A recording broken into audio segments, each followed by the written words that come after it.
पहले देखिए जरा, इस एआई के जरिए हमने आपको बताने की कोशिश की हादसा कितना भीषण था, यह एक्सीडेंट कितना खतरनाक था। गाड़ी की रफ्तार बताई जाती है 100-120 की स्पीड में थी।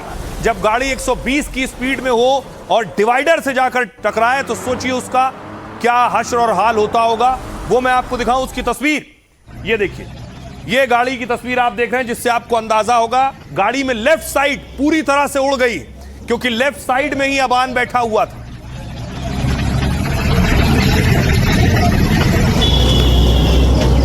अब गाड़ी का हाल देखिए, एक तरफ का हिस्सा पूरी तरह से तबाह बर्बाद हो गया है। जिस तरफ अतीक का बेटा बैठा था, कुर्सी देखिए कहां घुस गई है, आगे की सीट बोनट की तरफ घुस गई है।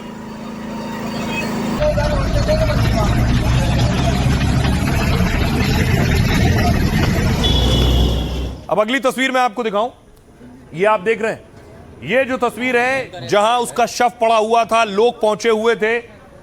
लोग जो पहुंचे थे चश्मदीद बताते हैं कि शव की स्थिति भी अच्छी नहीं थी, और इसके अलावा पोस्टमार्टम रिपोर्ट जो आई है वो बता रही है कि यह हादसा कितना भीषण था। और आइए आपको बताऊं कि अतीक के बेटे की जान कैसे गई, क्या कहती है पूरी पोस्टमार्टम रिपोर्ट। देखिए, अतीक के बेटे की पोस्टमार्टम रिपोर्ट बेहद दर्दनाक खुलासे करती है। यह स्कैन आपके लिए बनाया है सिर्फ यह समझाने के लिए कि शरीर में कितनी चोटें आई थी इस एक्सीडेंट। भाई अजम पोस्टमार्टम हाउस पहुंचा तो अबान का शव देखकर फूट फूट कर रोने लगा, क्योंकि उसके सबसे छोटे भाई अबान का शव बुरी हालत में था। अतीक के बेटे अबान के शव पर 23 गहरे चोट के निशान मिले। शुरुआती रिपोर्ट के मुताबिक गंभीर चोटों की वजह से उसकी मौत हुई है। हादसे में कार का जिस तरफ का हिस्सा पूरी तरह से चकनाचूर हुआ, जो मैंने आपको दिखाया, खबर है कि कार में अतीक का बेटा अबान उसी तरफ बैठा था जो हिस्सा डिवाइडर से जाकर टकराया। टक्कर से अतीक का बेटा सीट और बोनट के बीच में बुरी तरह से फंस गया।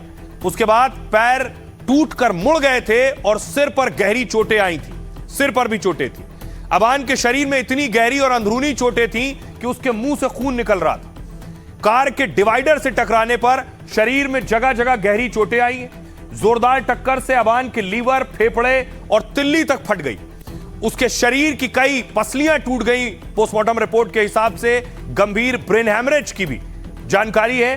कार की टक्कर से अबान की आंतें और दिल की बुरी तरह से दिल भी फट गया। इंटरनल ब्लीडिंग हुई, यानी शरीर के अंदर बहुत ज्यादा खून बहने से उसकी मौत हुई। 3 डॉक्टरों की टीम ने झांसी में करीब 4.5 घंटे तक पोस्टमार्टम किया है और रिपोर्ट दी कि अतीक के बेटे की मौत की वजह गंभीर सड़क हादसा है, क्योंकि 23 से ज्यादा उसके शरीर में चोट मिली है। सुनिए जरा पोस्टमार्टम करने वाले डॉक्टर्स क्या कह रहे हैं। एक्सीडेंटल इंजरी से मौत हुई, सबके हैमरेज हुए, ब्रेन इंजरी से मौत हुई, सबके हैमरेज हुए, ब्रेन में हुई और पेट में सब आते आते और दिल वगैरह सब फट गए। अच्छा, हाँ, बस इसलिए बहुत बड़ी, बहुत चोटें हैं सब जगह, बहुत ज्यादा चोटें हैं। हाँ, सब इंटरनल इंजरी थी। आपने सुना, डॉक्टर कह रहा है बहुत चोटें, डॉक्टर कह रहे हैं दिल वगैरह सब फट गया था। लेकिन अकेला अतीक का बेटा उस गाड़ी में नहीं था, उस गाड़ी में और भी युवक उसके साथ मौजूद थे, उसके साथी थे, जिनमें कई घायल हैं, जिन्हें अस्पताल में भर्ती कराया गया।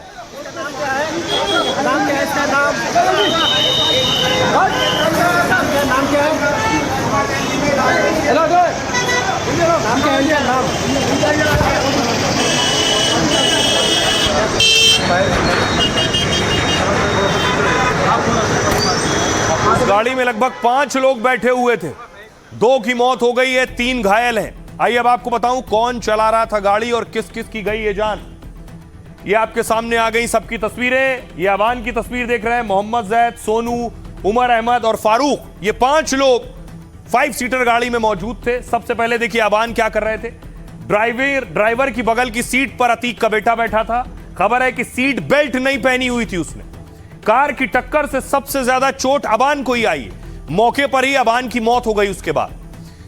इसके बाद देखिए मोहम्मद जैद सबसे ऊपर और कॉर्नर पर आप देख रहे हैं, 120 किलोमीटर की रफ्तार से कार चला रहा था, यानी जैद ही ड्राइवर था।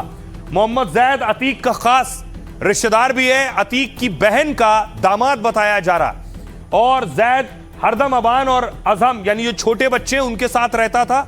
हादसे में चोट आई है लेकिन बच गया, यानी जो गाड़ी चला रहा था, जो ड्राइवर था, वो बच गया है। अगला नाम है सोनू। सोनू अबान के पीछे वाली सीट पर बैठा था। ठीक कार की टक्कर में अबान जैसी ही गहरी चोट सोनू को भी आई और सड़क हादसे में उसकी भी जान चली गई, यानी अबान के पीछे वाले की भी जान गई। सोनू अबान का गहरा दोस्त था और उसी के गांव का था। अगला शख्स उमर अहमद ड्राइवर जैद के ठीक पीछे वाली सीट पर बैठा था। कार की टक्कर में जख्मी हो गया लेकिन जान बच गई है, ड्राइवर की भी जान बची है। अतीक परिवार का सगा रिश्तेदार बताया जाता है। अबान अक्सर उमर के घर पर ही रहता था। अगला और आखिरी नाम है गाड़ी में फारूक का। फारूक के पिता अतीक के पीए रह चुके हैं। फारूक और उसके पिता जेल भी जा चुके हैं। फारूक हर वक्त अबान के साथ ही रहता था। हादसे के वक्त पीछे की बीच की सीट पर बैठा हुआ था। बुरी तरह से घायल है लेकिन बच गया है। ये वो लोग जो गाड़ी में बैठे थे, अब सुनिए, जो बच गए जिंदा, अस्पताल में घायल हैं, सुनिए क्या कह रहे हैं। मैं सो रहा था, मैं पीछे गाड़ी में सो रहा था। फिर मुझे कुछ होश नहीं है कि हुआ। कितने लोग थे गाड़ी में? 5 लोग। कौन कौन लोग थे? 5 लोग। अबान नाम था, उमर नाम था, सोनू नाम था और पैर में लगी हुई है भाई यार। भाई पैर किनकी मौत हुई है? किनकी मौत हुई है? किसकी मौत हुई मुझे नहीं आपको नहीं मालूम? किसकी मौत हुई अभी कोई बताए? वो डिसबैलेंस होने से गाड़ी टकरा गई डिवाइडर में, वहीं में सब लड़ गया।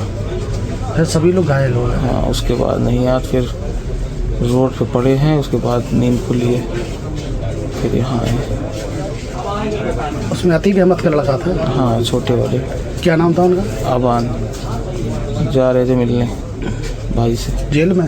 जी, अली भाई।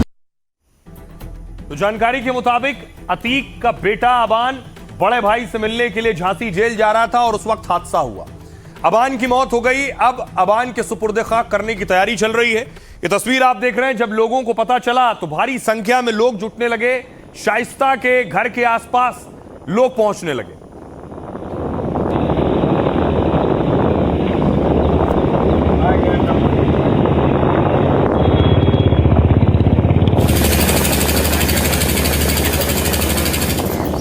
अब आइए आपको बताऊं कि कहां सुपुर्द खाक किया जाना है।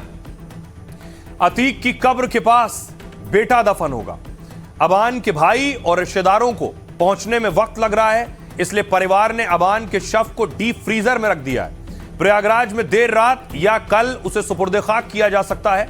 अबान को कसारी मसारी के खानदानी कब्रिस्तान में दफनाया जाएगा। कसारी मसारी प्रयागराज का पुराना और अतीक परिवार का पुश्तैनी कब्रिस्तान है।